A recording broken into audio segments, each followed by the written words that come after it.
बिस्मिल्लाहिर्रहमानिर्रहीम। सी लैंग्वेज के full course में मैं आप सबको खुशामदीद कहता हूँ। सबसे पहले हम देखते हैं कि सी लैंग्वेज बेसिकली है क्या, सी लैंग्वेज किसने बनाई और किस वजह से बनी, और फर्स्ट टाइम सी लैंग्वेज का यूज़ जो हुआ था कौन से ऑपरेटिंग सिस्टम पर हुआ था। तो हम आते हैं, सी लैंग्वेज डेवलप्ड इन 1972। अगर देखा जाए तो सी लैंग्वेज जो बनी है वो 1972 यानी कि 1972 में इसका शुरुआत हुई और उसके बाद मजीद ये लैंग्वेज जो है फैलती गई। और इस लैंग्वेज का जो डेवलपर था वो था डेनिस रिची। डेनिस रिची ने 1972 के अंदर इस लैंग्वेज का आगाज किया और आज ये लैंग्वेज अभी तक चल रही है। और हम थोड़ा सा देखते हैं कि ये लैंग्वेज जो है स्पेशली किस लिए बनाई गई। अगर हम थोड़ा सा इसको आगे देखें तो ये language specially created for Unix operating system. ये जो है एक ऑपरेटिंग सिस्टम है, यूनिक्स ऑपरेटिंग सिस्टम के लिए ये बनाई गई लैंग्वेज। और इसका जो मकसद था वो था for creating softwares and games etc। इस लैंग्वेज का एक मकसद था जो था कि हम इस गेम को, इस सॉफ्टवेयर को यूज़ करके, इस प्रोग्रामिंग लैंग्वेज को यूज़ करके आप जो है गेम्स और सॉफ्टवेयर्स को क्रिएट कर सकते हो। अगर हम इस लैंग्वेज के बारे में हम थोड़ा सा देखें कि किसी एक प्रोग्रामिंग लैंग्वेज से रिलेटेड, अगर हम प्रोग्रामिंग लैंग्वेज की बात करें तो सी लैंग्वेज जो है इसके रिलेटेड एक और लैंग्वेज है जो बहुत बड़ी लैंग्वेज है, इस वक्त दुनिया में बहुत ज़्यादा चल रही है, जिसका बहुत ज़्यादा स्कोप है, वो है जावा। अगर जावा से हम इसको कंपेयर करके देखें सी लैंग्वेज को, और ये देखें कि सी लैंग्वेज में और जावा में, एक दूसरी प्रोग्रामिंग लैंग्वेज में और इस प्रोग्रामिंग लैंग्वेज में कितना फ़र्क हो सकता है या कितना फ़र्क है, तो इसके बारे में हम थोड़ा सा देख लेते हैं। सबसे पहले हम आ जाते हैं जावा पे। जावा बेसिकली क्या है? जावा एक प्रोग्रामिंग लैंग्वेज है। अगर देखा जाए तो जावा एक प्रोग्रामिंग लैंग्वेज है। अगर हम प्रोग्रामिंग लैंग्वेज के बारे में पढ़ें, मीन्स देखें, प्रोग्रामिंग का मतलब ये होता है कि ऐसी लैंग्वेज जो कंप्यूटर बेस पे बनाई गई हो, यानी कि जिस लैंग्वेज को कंप्यूटर समझ सके। लैंग्वेज का मतलब ये होता है, जैसे सपोज करें उर्दू है, इंग्लिश है, ये एक किस्म की लैंग्वेज है, मगर ये ह्यूमन लैंग्वेज है, ना कि ये प्रोग्रामिंग लैंग्वेज है। प्रोग्रामिंग लैंग्वेज वो होती है जो कंप्यूटराइज्ड लैंग्वेज हो। जैसे कोई सॉफ्टवेयर आप लोग देख लेते हो, आपने बहुत सारे सॉफ्टवेयर देखे होंगे, उस बेसिस पे जो लैंग्वेजेस होती हैं उनको प्रोग्रामिंग लैंग्वेज कहा जाता है। ठीक है, इस प्रोग्रामिंग का मतलब ये है। अगर हम थोड़ा सा अपने आगे बढ़े तो यहाँ पर हम आ जाते हैं सी। सी क्या है? सी भी एक प्रोग्रामिंग लैंग्वेज है, जावा भी एक प्रोग्रामिंग लैंग्वेज है और सी भी एक प्रोग्रामिंग लैंग्वेज है। और सबसे बड़ा क्वेश्चन ये है कि मैंने जावा और सी के बीच में कंपैरिजन क्यों लगाई। उसके अलावा भी बहुत सारी लैंग्वेजेस इस वक्त चल रही हैं, प्लेटफॉर्म्स, बहुत सारे प्लेटफॉर्म्स चल रहे हैं, बहुत सारे लैंग्वेजेस के प्लेटफॉर्म इस वक्त चल रहे हैं, मगर सी लैंग्वेज और जावा के बीच में मैंने इसलिए लगाया क्योंकि अगर देखा जाए तो सबसे पहली लैंग्वेज जो ज़्यादा चलने वाली लैंग्वेज थी वो थी सी लैंग्वेज, ओल्ड में देखा जाए तो। उसके बाद जो रिलेटेड लैंग्वेज है वो जावा है, इस वक्त भी चल रही है और उसके बाद ओल्ड भी चल रही थी उस वक्त। ठीक है, सो इसलिए मैंने जावा और सी लैंग्वेज के बीच में थोड़ा सा डिफरेंस रखा है। Java means other programming, other programming से मतलब जो एडवांस लेवल की प्रोग्रामिंग्स होती हैं। थोड़ा सा हम आगे बढ़ते हैं। अब देखिए, जो जावा प्रोग्रामिंग लैंग्वेज है वो है object oriented language, object oriented, जिसको हम डबल ओपी लैंग्वेज कहते हैं, ऊप लैंग्वेज, डबल ओपी लैंग्वेज। अगर डबल ओपी लैंग्वेज के बारे में मैं आप लोगों को बताऊं तो ये होता है object oriented programming. Object oriented programming का मतलब ये होता है कि एक बहुत बड़ी लैंग्वेज जिसके अंदर बहुत सारे प्रिंसिपल्स को यूज किया गया हो, जिसके अंदर बहुत सारे रूल्स का यानी कि रखा गया हो, बहुत सारे रूल्स को इम्प्लीमेंट किया गया हो, इसको कहा जाता है ऑब्जेक्ट ओरिएंटेड प्रोग्रामिंग लैंग्वेज। ठीक है, ऑब्जेक्ट ओरिएंटेड प्रोग्रामिंग लैंग्वेज एक बहुत बड़ी लैंग्वेज है और एक बहुत बड़ा टॉपिक है जिसको मैं अभी तो डिफाइन नहीं कर सकता। और अगर आप लोग कमेंट करते हो और अगर आप लोग मुझे कहते हो तो मैं ऑब्जेक्ट ओरिएंटेड प्रोग्रामिंग लैंग्वेज के बेसिस पे भी आप लोगों को बताऊंगा कि बेसिकली ये है क्या। सो हम थोड़ा सा आगे बढ़ते हैं। देखिए डिफरेंस क्या है।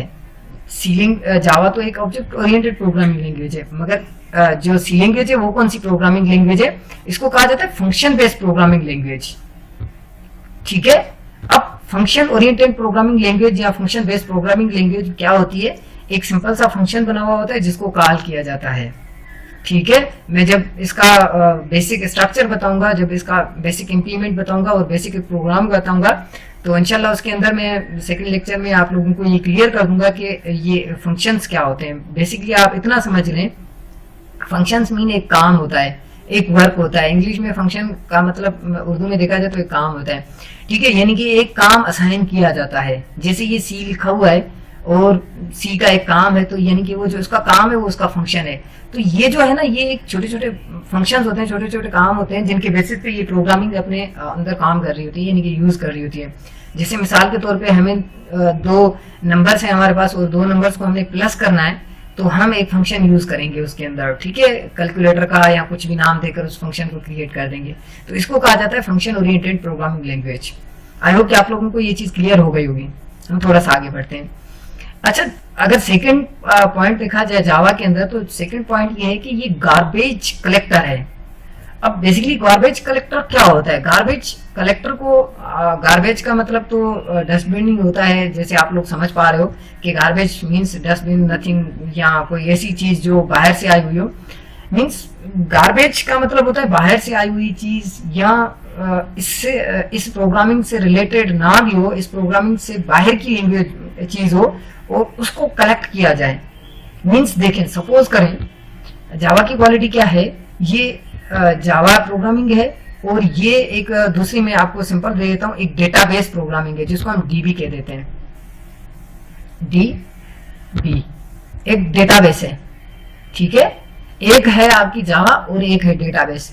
आप इन दोनों के बीच में एक रिलेशन क्रिएट कर सकते हो, आप इन दोनों के बीच में एक रिलेशन क्रिएट कर सकते हो, यानी कि इसमें से डेटा यहां पर फेच करवा सकते हो और यहां से डेटा इसमें फेच करवा सकते हो, रिट्रीव करवा सकते हो, सॉरी, ठीक है। तो इन दोनों के बीच में एक कनेक्शन क्रिएट हो सकता है, इसलिए कहा जाता है कि this is a garbage collector language. ये एक it's a garbage collector language है, ये गार्बेज कलेक्टर लैंग्वेज है, ठीक है। सो हम देखते हैं कि सी लैंग्वेज क्या है। सी लैंग्वेज क्या है? C language manage your own memory. C language जो है वो किसी और लैंग्वेज के साथ, जैसे डीबी या कोई और लैंग्वेज के साथ ये कनेक्टिविटी नहीं कर सकती, यानी कि इसका जो कनेक्शन है दूसरी लैंग्वेज के साथ नहीं हो सकता। ये अपनी ही मेमोरी को मैनेज कर रही होती है, जिसको हम फाइलिंग कहते हैं। आगे चलकर मैं आप लोगों को ये चीज क्लियर करवा दूंगा इंशाल्लाह। सो यानी कि ये अपनी ही लैंग्वेज तक रहती है। सो क्या था कि जावा जो था वो एक गार्बेज कलेक्टर था, मगर जो सी लैंग्वेज है वो मैनेज योर ऑन मेमोरीज, यानी कि आपके अपनी ही अपने फंक्शनलिटी, जो अपने प्रोग्राम्स होते हैं, जो इसके फंक्शंस होते हैं, उन्हीं प्रोग्राम्स को वो मैनेज कर रही होती है। ये थोड़ा सा डिफरेंस है। हम थोड़ा सा आगे बढ़ते हैं, पॉइंट देख लेते हैं दूसरा क्या है। अच्छा जी, अगर देखा जाए तो जावा के अंदर पॉइंटर्स नहीं होते, ठीक है, और सी लैंग्वेज के अंदर जाहिर सी बात है जावा थोड़ा सी लैंग्वेज उसके अपोजिट चल रही है, तो उसके पॉइंटर्स होते हैं। अब बात ये होती है कि पॉइंटर्स क्या होते हैं, what are the pointers, pointers क्या होते हैं। देखिए, पॉइंटर्स ये होता है कि अगर मैं सपोज करें मैंने आप लोगों को मैं सिंपल सी एक बात कह देता हूं कि देखें ये जो है लाइन नंबर 1 है, इस लाइन नंबर 1 को पॉइंट करो, ठीक है, तो आपके माइंड में और मेरे माइंड में एक ही चीज आ जाएगी, वो होगी लाइन नंबर 1, ठीक है, अ प्रोग्रामिंग लैंग्वेज, ना कि दूसरा कोई भी। तो सी लैंग्वेज के अंदर ये कैपेबिलिटी है कि ये पॉइंट करता है एक प्रोग्राम को। आपने एक प्रोग्राम बनाया, आपने एक फंक्शन बनाया, या आपने कोई भी एक लाइन लिखी, आपने जस्ट उसको पॉइंट करवा दिया कि सर इस लाइन को लेकर आ जाए, तो उसी लाइन को पॉइंट करेगा और उसके बेसिस पे काम करेगा। उस जाहिर सी बात है ये यानी कि जावा के अंदर नहीं है। जावा इतनी बड़ी प्रोग्रामिंग लैंग्वेज है, मगर इसके अंदर ये चीज नहीं अवेलेबल नहीं है, ठीक है। सो हम नेक्स्ट जो है पॉइंट की तरफ बढ़ते हैं, जो नंबर 5 और लास्ट पॉइंट है सी लैंग्वेज जावा का। वो क्या है कि बेटर प्रोग्रामिंग, ये एक बेहतरीन प्रोग्रामिंग है, स्टाइल एंड सिक्योरिटी। असल में इसमें बहुत सारी चीजें ये हैं कि ये जो है ये एक जावा क्योंकि एक बहुत बड़ी रिलेटिव प्रोग्रामिंग लैंग्वेज है, बहुत ज्यादा इसके अंदर फीचर्स का इस्तेमाल किया गया है, बहुत ज्यादा इसके जो है ना बहुत ज्यादा चीजें दी गई हैं, तो ये इसलिए स्टाइलिश भी है बहुत ज्यादा। यानी कि अगर ASP की JSP की बात की जाए, जावा सर्वर पेजेस की बात की जाए, तो ये HTML और बहुत सारी लैंग्वेजेस को यूज करती है, अपने साथ साथ इम्बेड करवाती है। और इसके अंदर सिक्योरिटी बहुत है, क्योंकि इसके जो ऑब्जेक्ट ओरिएंटेड प्रोग्रामिंग लैंग्वेज होती है उसके अंदर बहुत सारे रूल्स होते हैं, जिनके बेसिस पे सिक्योरिटी भी एक रूल है, जिनके बेसिस पे ये जावा जो है बहुत ज्यादा सिक्योर है। मगर बनस्बत जावा के हम सी लैंग्वेज को देखें, सी लैंग्वेज क्या है, मोर एफिशिएंट एंड पावरफुल। अब देखें, मैं ये नहीं कहता कि जावा से ज्यादा एफिशिएंट है, मगर इसका पॉइंट ये बहुत बड़ा नोटेबल है कि इसके अंदर सिक्योरिटी भी है, इतनी ज़्यादा नहीं है और इतनी स्टाइलिश नहीं है, मगर मोर एफिशिएंट है, बहुत ज़्यादा एफिशिएंट। मींस वर्ल्ड वाइड के अंदर, पूरी दुनिया के अंदर अगर आप पूरी दूसरी किसी लैंग्वेज को समझना चाहते हो, जावा जैसी लैंग्वेज को समझना चाहते हो, तो आपको सबसे पहले सी लैंग्वेज को समझना पड़ेगा। अगर सी लैंग्वेज आपको समझ भी नहीं आती तो जाहिर सी बात है आपको जावा में समझने में बहुत ज़्यादा डिफिकल्टीज नजर आएंगी, बहुत ज़्यादा परेशानियाँ नजर आएंगी। सो इसलिए इसको कहा जाता है कि मोर एफिशिएंट एंड पावरफुल। ठीक है, thanks. If you have any question, any query, please comment. So thanks for watching, thanks for आपने मेरा लेक्चर सुना, और इसके बाद हम अपने लेक्चर को ख़त्म करते हैं। अगर कोई भी किसी भी किस्म की क्वेरी है, किसी भी किस्म का क्वेश्चंस है, आप प्लीज़ मुझे कमेंट बॉक्स में कमेंट कर सकते हैं, और आप हमारे यूट्यूब चैनल पर आ सकते हैं और वहाँ से मज़ीद यानी कि एफिशिएंट वीडियोस आप देख सकते हैं। सो तब तक के लिए अपना ख्याल रखिएगा। अल्लाह हाफिज़।